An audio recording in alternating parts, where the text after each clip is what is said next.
Guys, Pondicherry part 2 finally ಇಲ್ಲಿದೆ. Part 1 ನೋಡಿಲ್ಲ ಅಂದರೆ ಫಸ್ಟ್ ಡಿಸ್ಕ್ರಿಪ್ಷನ್ ಬಾಕ್ಸ್ನಲ್ಲಿ ಲಿಂಕ್ ಇದೆ, ನೋಡಿಬಿಡಿ. ಇಲ್ಲ ಅಂದರೆ ನೀವು ಫುಲ್ ಸ್ಟೋರಿ ಮಿಸ್ ಮಾಡ್ಕೋತೀರಾ.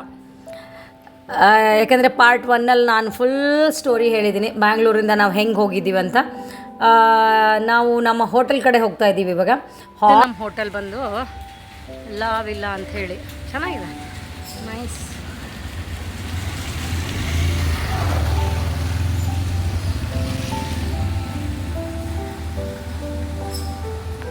ಏನು ಗುರು ಇದು, ಇಂಡಿಯಾದಲ್ಲೇ ಫಾರಿನ್ ನೋಡ್ತಾ ಇದ್ದೀವೇನೋ ಅನ್ನಿಸ್ತಾ ಇದೆ ನನಗೆ.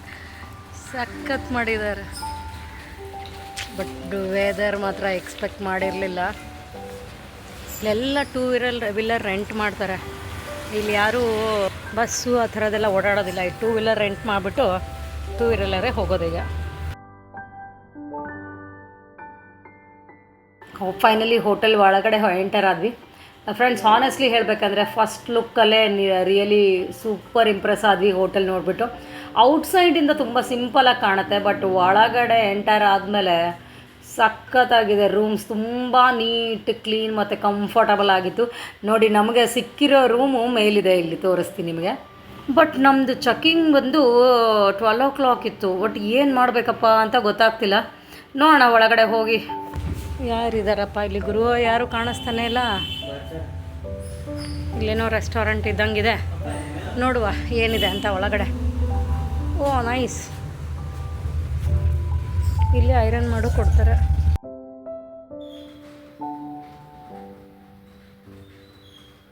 ಇದು ನಾವು ಸ್ಟೇ ಮಾಡಿರೋ ರೂಮ್, ಫೋನ್ ನಂಬರು ಇದೆ ಇಲ್ಲಿ. ನೀವು ಬೇಕಂದರೆ ಇಲ್ಲಿ ಸ್ಟೇ ಮಾಡ್ಬೋದು. ತುಂಬ ಕ್ಲೀನ್ ಇತ್ತು, ರೂಮ್ಸ್ ಮಾತ್ರ ಬ್ಯೂಟಿಫುಲ್ ಆಗಿತ್ತು. ನಮಗೆ ಟೆರೆಸ್ ರೂಮಲ್ಲಿ ಟೈಮ್ ಬೀಯಿಂಗ್ ಕೊಟ್ಟಿದ್ದರು, ಬಿಕಾಸ್ ನಮ್ಮದು 12 o'clock ಚೆಕ್-ಇನ್ ಇತ್ತು ನಮ್ಮ ರೂಮಿಂದು. ಬಟ್ ಟೈಮ್ ಬೀಯಿಂಗ್ ನೀವು ಬೇಗ ಬಂದಿದ್ದಕ್ಕೆ ಅವರು ಫೆಸಿಲಿಟೀಸ್ ಇಟ್ಟಿರ್ತಾರೆ. ಆದರೆ ಟೈಮ್ ವೇಸ್ಟ್ ಆಗಬಾರ್ದು, ನೀವು ಬಂದು ಫ್ರೆಶ್ ಅಪ್ ಆಗಿ ಇಲ್ಲಿ ನೀವು ಫ್ರೆಶ್ ಅಪ್ ಆಗಿ ಆಮೇಲೆ ನೀವೆಲ್ಲ ಸುತ್ಕೊಂಬನ್ನಿ, ಓಡಾಡ್ಕೊಂಬನ್ನಿ, ನಿಮಗೆ ನಿಮ್ಮ ರೂಮ್ 12 o'clock ಕೊಡ್ತೀವಿ ಅಂತ ಹೇಳಿದರು. ಸೊ ನಾವು ಹಾಗೆ ಅಲ್ಲಿ ಸ್ಟೇ ಮಾಡಿ ಅಲ್ಲಿ ಲಗೇಜೆಲ್ಲ ಇಟ್ಬಿಟ್ಟು ಸ್ನಾನಗಿನ ಎಲ್ಲ ಮುಗಿಸ್ಕೊಂಡು ಇವಾಗ ಹೊರಡೋಣ ಅಂದ್ಕೊಂಡ್ವಿ. ಆಮೇಲೆ ಫ್ರೆಂಡ್ಸ್, ಇಲ್ಲಿ ಈ ರೂಮಿಂದು AC ರೂಮ್ಸ್ ಬಂದು 2000 ರೆಂಟ್ ಇರುತ್ತೆ. ಬಟ್ ನಮಗೆ ಏನೋ ಸ್ವಲ್ಪ ಕನ್ಫ್ಯೂಷನ್ ಆಗಿರೋದ್ರಿಂದ ನಮಗೆ ಬೇರೆ ರೂಮ್ ಕೊಟ್ಟರು. ಅವರೇನು ಹೇಳಿದ್ರು AC ರೂಮ್ಸ್ ಇಲ್ಲ ಅಂತ. ಬಟ್ ಅಲ್ಲಿ ವೆದರ್ ನೋಡ್ಬಿಟ್ಟು ಅಂದ್ಕೊಂಡ್ವಿ ನಾವು AC ರೂಮ್ ಇಲ್ಲದೆ ಇರೋದೇ ವಾಸಿ ಆಯಿತು ಅಂತ. ಬಿಕಾಸ್ ಅಲ್ಲಿರೋದು ನಾವು ಹೋದಾಗ ತುಂಬಾ ಮಳೆನೂ ಇತ್ತು, ವೆದರ್ ತುಂಬ ಇದಾಗಿತ್ತು, ಏನೋ ತುಂಬ ಡ್ರಿಸ್ಲಿಂಗ್ ಮಳೆನೂ ಶುರು ಆಗ್ತಾಯಿತ್ತು. ಆವಾಗ ಅಂದ್ಕೊಂಡ್ವಿ, AC ರೂಮ್ ಇಲ್ಲದೆ ಇರೋದು ಒಳ್ಳೆಯದಾಯಿತು ಅಂತ. ನಮಗೆ 1200ಗೆ ಅವರು ರೂಮ್ ಕೊಟ್ಟರು. ಈ ಥರ ಇರುತ್ತೆ ರೂಮು ಟೆರೆಸ್ ಮೇಲೆ. ಸಖತ್ ಬ್ಯೂಟಿಫುಲ್ ಇತ್ತು ರೂಮು, ತುಂಬ ಕಂಫರ್ಟಬಲ್ ಆಗಿತ್ತು, ಕ್ಲೀನ್ ಮೇಂಟೈನ್ ಮಾಡಿದರು, ತುಂಬ ಚೆನ್ನಾಗಿತ್ತು. ಟೆರೆಸ್ ಮೇಲೆ ಇದ್ದಿದ್ದರಿಂದ, ಈ ರೂಮ್ ಟೆರೆಸ್ ಮೇಲೆ ಸಿಕ್ಕಿದ್ರಿಂದ ನಮ್ಗೆ ಇನ್ನೊಂದು ಅಡ್ವಾಂಟೇಜ್ ಆಯಿತು. ಅಲ್ಲಿ ಕುತ್ಕೊಂಡು ಆ ಫ್ರೆಶ್ ಏರ್ ಫೀಲ್ ಮಾಡೋಕ್ಕೆ, ಆ ಮಳೆಯನ್ನು ನೋಡೋದಕ್ಕೆ ತುಂಬ ಚೆನ್ನಾಗಿತ್ತು.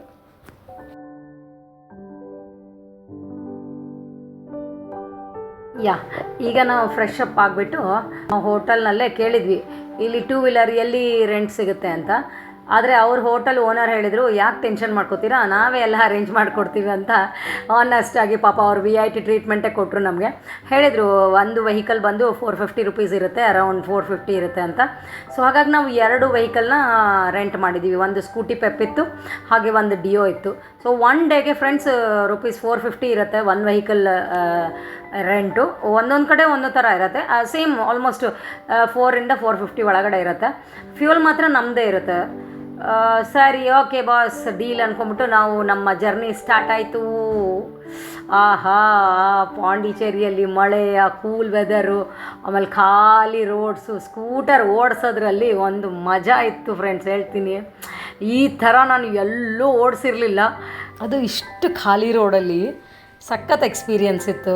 ಬೆಂಗಳೂರೆಲ್ಲ ರಶಲ್ಲಿ ಓಡಿಸಿ ಹೆಂಗಾಗಿತ್ತು ಅಂದರೆ, ನಮಗೆ ಈ ಥರದ್ದು ಪ್ಲೇಸ್ ನೋಡ್ಬಿಟ್ರೆ ನಮಗೆ ಎಷ್ಟು ಖುಷಿ ಆಗುತ್ತಂದರೆ, ಬಾಸ್ ಇಲ್ಲೇ ಸೆಟ್ಲಾಗ್ಬಿಡೋಣ, ಎಷ್ಟು ಚೆನ್ನಾಗಿದೆ ಪಾಂಡಿಚೇರಿ, ಬೆಂಗಳೂರಿಗೆ ವಾಪಸ್ ಹೋಗೋದೇ ಬೇಡ ಅನ್ನಿಸ್ತು.